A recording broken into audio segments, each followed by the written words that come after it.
I remember the day Lily was born like it was yesterday. I was 8, a skinny girl with white eyes and a head full of dreams. My parents, John and Sarah, were ordinary folks. Dad worked at a local factory and Mom stayed at home. Life was simple until Lily came along. "Look at her, Sarah. She's got your eyes," Dad said, holding Lily for the first time. Mom had smiled a tired but triumphant smile. "And your nose, John." I stood by the door, clutching my ragged doll, waiting for someone to notice me. "Can I see Lily?" I asked timidly. Mom glanced at me, her eyes barely registering my presence. "Not now, Linda. Lily needs rest, and so do I. School wasn't much better. Kids can be cruel when they smell vulnerability." "Hey, Scarecrow Linda," Jack, the class bully, would sneer as he tugged at my faded dress. "Did you get your clothes from the trash?" I tried to ignore them, but words hurt more than punches. At home, Lily grew into a pampered princess. She'd scribble in my textbooks and giggle, "Look, Linda, I'm helping you with homework." I'd sigh, "Lily, please don't do that. I need those for school." One day she went too far, pouring paint over my only good dress. I yelled at her, but she just cried. That's when Mom stormed in. "What's going on here?" she demanded, her eyes flashing. "Lily ruined my dress," I said, holding up the stained fabric. Mom didn't even look at the dress. "How dare you yell at your sister? Go to your room, Linda. No dessert for a week." Grandma was the only one who understood. "Don't let them get you down, Linda," she'd say. Her house was my refuge, filled with books and love. She taught me to escape into stories, to live 1,000 lives within those worn pages. The day Grandma passed away was the day I lost my true home. I remember coming back from school, my heart heavy, walking into a house filled with her absence. My parents were in the living room already talking about her belongings. "We should start clearing out her stuff," Dad said, his voice devoid of any sadness. Mom was looking through a list in her library, those dusty old books. I lingered at the doorway, listening, a tightness growing in my chest. "Just get rid of them," Dad shrugged. "Who needs all that old paper?" I couldn't hold back anymore. "Can I have Grandma's books?" I blurted out, stepping into the room. "Please," they both turned, almost surprised to see me. "Sure, take them," Mom said dismissively. "We don't have any use for them anyway." I spent the next days transferring Grandma's books to my room, each one a piece of her I wasn't ready to lose. Life moved on in its cruel pace. As high school came to an end, my parents made an offer I didn't expect. "We'll pay for your college," Mom announced one evening. "You can study accounting or something practical." I remember feeling a mix of surprise and suspicion. "Really?" I asked. "It's our duty," Dad said. "Just don't expect any more handouts after this." College was my escape, a chance to be more than just the overlooked sister. But even that came with its price. A few weeks into my part-time job at the library, Mom cornered me. "You're making money now. It's only fair you start paying us back for your tuition." I was stunned. "But you said you'd pay for my college. I didn't ask for this." "Don't be ungrateful," she snapped. "Half your salary, that's the deal." The injustice of it burned in me, but I had no choice. Years passed in this exhausting cycle. Work, study, pay my unfair dues. My graduation was supposed to be a celebration, but it felt more like a reminder of the shackles I couldn't escape. At the dinner table, with Lily smirking beside me, my parents dropped another bombshell. "Now that you're working full-time, we expect you to continue paying us," Dad said, as if it was the most natural thing in the world. "But I've been paying you all through college. When does this end?" I protested. "It ends when we say it does," Mom said coldly. "You owe us, Linda." I felt a mixture of anger and helplessness. "This isn't fair," I protested. "Life isn't fair," Dad retorted. You live under our roof, you follow our rules. And just like that, my dreams of independence, of a life where I could be my own person, were crushed under the weight of their greed and entitlement. In my room that night, surrounded by Grandma's books, I realized the stark contrast between the warmth and love they represented and the cold, calculating nature of my own family. These books were my only legacy, the only thing that connected me to a sense of belonging, of being understood. Life after college became a monotonous cycle of work and fatigue. Every payday, the same scene would unfold at home. "Linda, have you got your paycheck yet?" Mom would ask, her hand already outstretched. The moment I stepped through the door, I'd hand over half of my earnings without a word. It had become a routine, a bitter pill I swallowed each month. One evening I mustered the courage to confront them. "Mom, Dad," I began hesitantly, "I've been thinking, maybe I can start keeping a bit more of my salary. I need to save up, maybe for a place of my own." Mom's expression hardened. "Your own place? Don't be ridiculous. You owe us, Linda. We paid for your education." "But I've been paying back. Isn't that enough?" I protested, feeling a surge of frustration. "Enough? You think a few thousand cover your debt to us?" Dad's voice rose. "We raised you, fed you, clothed you. You owe us for a lifetime." My heart sank. I never asked for any of this. I just wanted to go to college. And who do you think paid for that? You think that was free?" Mom snapped. "No, Linda, you'll continue paying us just as you have been." The unfairness of it all was suffocating. Lily, ever the favored child, never missed a chance to taunt me. "Look at our little accountant, can't even afford a new dress." She'd sneer, flaunting the latest gadget or outfit they'd bought her. I remember one particularly hard day at work. I had stayed late, trying to finish a complex report. Exhausted, I reached home to find my family had ordered takeout, my favorite Thai food. For a moment, my spirits lifted. "Is there any left for me?" I asked hopefully. Mom shrugged. "You should have been here earlier. Besides, you can buy your own food with your big salary." I retreated to my room, too tired to argue. Dinner that night was a stale sandwich and a cup of tea. Alone in my room, surrounded by the comforting presence of my grandmother's books, I felt the full weight of the life I was trapped in. I longed for more, for freedom, for a chance to live for myself. But every attempt to break free was met with guilt trips and reminders of a debt that I was beginning to realize might not even be mine. My life at home had become a ceaseless routine of work and servitude. Each day I'd return from my job as an accountant mentally drained, only to be greeted by the chaos of my family's demands. One evening I came home to find the living room in a mess. Dad was lounging on the sofa, watching TV, while Lily was sprawled on the floor surrounded by a pile of clothes. Dad said without looking away from the screen, "Linda, you're back finally. Clean up this mess, will you, and start dinner. We're hungry." "But I've just got back from work," I protested weakly, my shoulders slumping. "Work? You call sitting in an office all day work?" Lily scoffed, not bothering to lift her gaze from her phone. "Try doing something useful for a change." Their words stunned, but I was too tired to argue. Silently, I began picking up the clothes, my mind heavy with resentment. As I cooked dinner, the familiar sense of injustice gnawed at me. I was more than just their housekeeper, more than their source of income. But in their eyes, I was nothing more than an extension of their will, a means to an end. The next morning, I was met with another list of demands.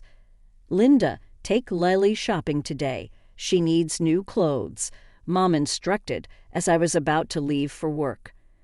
"But I have a busy day at the office," I said, my voice strained with frustration. "Oh, what's more important? Your job or your family?" Mom retorted, her tone sharp. The irony of her words wasn't lost on me.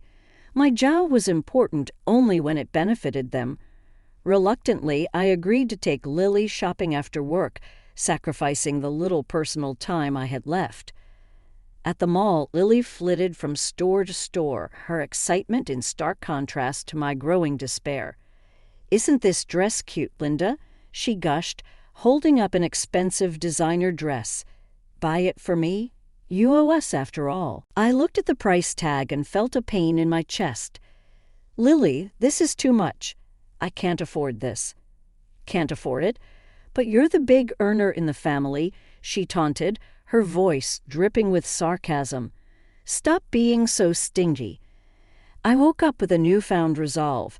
The truth about my education funding had sparked a fire within me. I couldn't continue living under the manipulation and exploitation of my family. As I walked into the kitchen where Mom, Dad, and Lily were already having breakfast, I felt a sense of clarity. "Good morning," I said softly. Dad glanced up. "Morning. Make sure you're not late for work." I waited, hoping for more, but there was just silence. My heart sank. They had forgotten. It was just another day for them. I tried to hide my disappointment as I prepared my breakfast. The clock ticked away, each second a reminder of how little they cared. As I was about to leave for work, I mustered up the courage to remind them. "You know, today is my birthday," I said, my voice barely a whisper. Mom looked up, a flicker of surprise crossing her face before it vanished. "Oh, is it? Well, happy birthday. Don't expect us to throw a party." Lily snickered. "Yeah, happy birthday, Linda. Maybe you can treat yourself to something nice with your big paycheck." Their words stung like 1,000 needles. I left the house, holding back tears, feeling more alone than ever. The day at work was long and tiring. When I returned home, I hoped maybe they'd have a change of heart. But the house was just as I'd left it. I found Mom, Dad, and Lily in the living room, ordering food from a fancy restaurant over the phone. My hopes dissipated like mist. "Are we expecting guests?" I asked, a glimmer of hope reigniting. "No, just felt like ordering something nice." Mom said casually, "You can join us if you want." I watched as they ordered dish after dish, my heart sinking with each click of the phone. "Should I get the lobster or the steak?" Lily mused aloud. "You should get both," Mom encouraged. I stood there, a bystander in my own home. They hadn't just forgotten my birthday. They didn't care. I retreated to my room, the walls echoing with their laughter and chatter. I sat on my bed, surrounded by Grandma's books, the only gifts I'd ever truly treasured. In the silence of my room, I called my Aunt Mary, the only other person who had ever shown me kindness. She answered with a warm, "Happy birthday, Linda. How are you, dear?" Her words, so simple yet so full of warmth, brought tears to my eyes. We talked for a while, and she shared stories about Grandma, bringing a smile to my face. Then she said something that stopped me cold. "You know, your grandmother would be so proud of you. She always wanted the best for you. That's why she left the money for your education." I was confused. "What money, Aunt Mary?" "The money she saved up for your college. Didn't your parents tell you? She was so determined to give you a good start in life." My world spun. Grandma had paid for my college all these years. My parents had lied, making me believe I owed them. I hung up the phone, my mind racing. The truth was a key unlocking the chains I'd been bound with for so long. That night I couldn't sleep. The revelation churned in my mind, a mix of anger, betrayal, and a newfound sense of determination. I couldn't let them control me anymore. I had to break free to find my own path. The next morning, I confronted them. "I know about the money Grandma left for my education. Why did you lie to me?" Their reactions were a mix of shock and defensiveness. "We did what we had to do," Mom said coldly. "We're your parents. It's your duty to support us." "Duty? You lied and made me your servant," I exclaimed, my voice trembling with emotion. Dad just rolled his eyes. "Drama queen, you should be grateful we let you live here." That was the final straw. I was done being their scapegoat, their cash cow. It was time for me to take control of my life. The morning after my birthday was a new beginning. The sun seemed brighter, the air fresher, as if the world was acknowledging my resolve.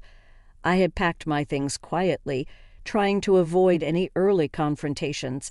But as I was about to leave, Mom and Lily confronted me in the hallway, blocking my path. "Where do you think you're going with those bags?" Mom asked, her eyes narrowing. "I'm leaving," I stated, my voice steady despite the pounding of my heart. Mom's tone turned pleading. "Linda, you can't do this to us. We're your family." "Where will you go?" Lily chimed in. "Anywhere but here," I said, stepping around them. "I deserve better than this. I deserve a life." As I walked out the door, I felt a weight lift off my shoulders. The shackles of guilt and obligation that had held me down for so long were finally broken. I didn't look back. I walked towards the bus stop, my heart filled with a mix of fear and excitement. I was stepping into the unknown, but for the first time it was a path that I had chosen for myself. On the bus, I called a number I had written down a few months back, an advertisement for an apartment rental.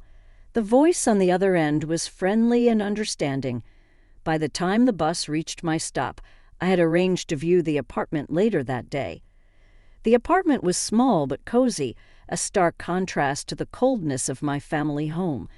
As I signed the lease, I felt a sense of ownership and independence I had never experienced before. That night, in my new apartment surrounded by my grandmother's books, I finally felt at peace. I cooked a simple dinner for myself, enjoying every bite without the weight of judgment or expectation. My phone rang several times that evening, the caller ID showing my family's number, but I didn't answer. I was done letting them control my life. Instead, I curled up on the small sofa with a book, losing myself in a story of adventure and courage. It was like Grandma was there with me, her spirit encouraging me to live the life I was meant to have. In the quiet of my apartment, I made a promise to myself. I would live my life on my own terms, find my own happiness. I would no longer be the overlooked child, but a woman strong, free, and in control of her destiny. Settling into my new apartment was like starting a fresh chapter in my life. I had my own space, and for the first time I could use my salary for myself. It was a revelation to realize how far my earnings could stretch. Life was finally mine to live. When I wasn't giving half of it away to my parents and sister, I could afford good food, stylish clothes, and even indulge in a bit of self-care. One of my first acts of independence was giving myself a complete makeover. I got a stylish haircut, something I had always wanted but never dared to do. I bought clothes that made me feel confident and happy. Every morning I dressed for work with a sense of pride and excitement. At work, my colleagues noticed the change immediately. "Linda, you look fantastic. What's your secret?" Sarah, one of my closest colleagues, asked me one day. "Just enjoying my life and embracing the change," I replied with a smile, feeling a sense of accomplishment. But the most important thing I did after moving out was to take my grandmother's books with me. Those books were more than just literature. They were a connection to the happiest part of my childhood and a reminder of my grandmother's love. Every evening after returning from work, I would make myself a cup of tea and curl up with a book from Grandma's collection. It was my way of keeping her memory alive and cherishing the love for reading she had instilled in me. Life in my new apartment was peaceful and fulfilling. I relished in the small joys like cooking my favorite meals, decorating my space, and losing myself in a good book. The sense of freedom was exhilarating. One afternoon, as I was arranging my books on a new shelf, I came across an old photo of my grandmother tucked inside a novel. Tears welled up in my eyes as I held it. I knew she would have been proud of me for finding my own way. I placed the photo on my nightstand, a nightly reminder of where I came from and the strength I carried within me. My grandmother's enduring love and the lessons she taught me were my guiding light. As days turned into weeks, I found myself evolving. I was no longer the overlooked burdened daughter and sister. I was Linda, an independent woman who had taken control of her life. I had a job that I enjoyed, a cozy home filled with memories and the freedom to be myself. Life was no longer about surviving. It was about living, thriving, and finding joy in the little things. My transformation was not just external. It was a deep internal change that had reshaped my view of the world and myself. Every morning as I looked at myself in the mirror, I saw a confident, happy woman staring back at me. I was finally at peace, living a life that was truly my own. I had been living in my new apartment for a month when my phone rang one evening. The caller ID flashed my parents' number, a sight that now stirred a mix of emotions. Bracing myself, I answered. "Linda, this is ridiculous. You need to come back home. We can't manage without the money you were giving us." Mom's voice was both pleading and demanding. "I'm sorry you're finding things tough, but I've moved on. Maybe it's time you both looked for jobs," I suggested, trying to keep my voice calm. "How dare you talk to us like that after all we've done for you?" My dad's voice boomed through the speaker. "I've done my part for years. It's time for you to take responsibility for your own lives," I replied firmly. Their response was a barrage of insults and accusations, but I held my ground. "I'm not responsible for your financial problems," I repeated before ending the call. A few days later, there was a knock at my door.